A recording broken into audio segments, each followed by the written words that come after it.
বক্তব্য আমরা সুন্দর সুন্দর দিব আর ভিতরে যদি থাকে আমাদের অন্য কোনো চিন্তা, তাহলে সেখানে কিন্তু এদের সুন্দর হবে না, দেশ ধ্বংস হবে।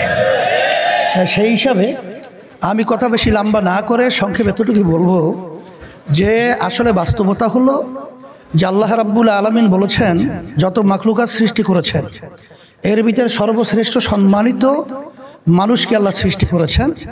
আবার আল্লাহ বলতেছেন এই মানুষের ভিতরেই আবার পশুর চেয়েও খারাপ।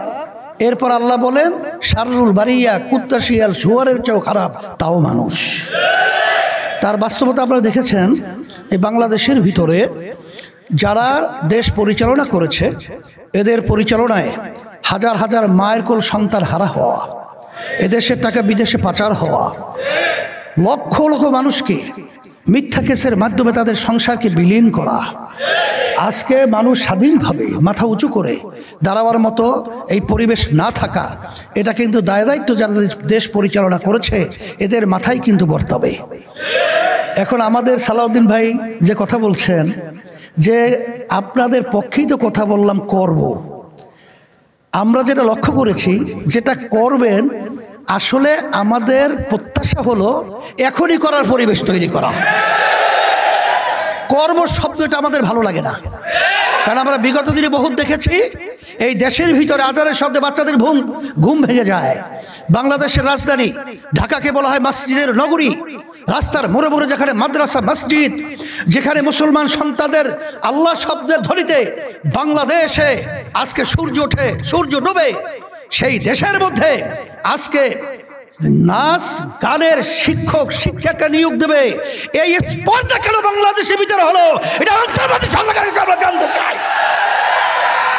এই জন্য পরিষ্কার বলছি যে এখন ওই সিদ্ধান্ত বাতিল করতে হবে এবং ধর্মীয় শিক্ষা প্রাথমিক শিক্ষা অঙ্গনে সেটা বাধ্যতামূলক এটা ব্যবস্থা করতে হবে। বিশেষ করে আমাদের কওমি মাদ্রাসাগুলো তাদেরকে অবহেলা করা হয়।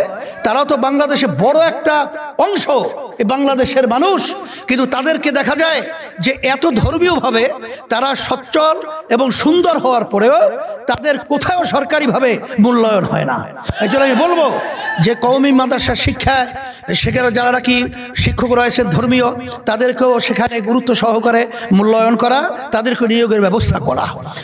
আর হ্যাঁ বলছি তো গানের প্রজ্ঞাপন সহ এটা বাতিল ঘোষণা করতে হবে, আর সাথে সাথে ধর্মীয় শিক্ষক নিয়োগের ব্যবস্থা করতে হবে।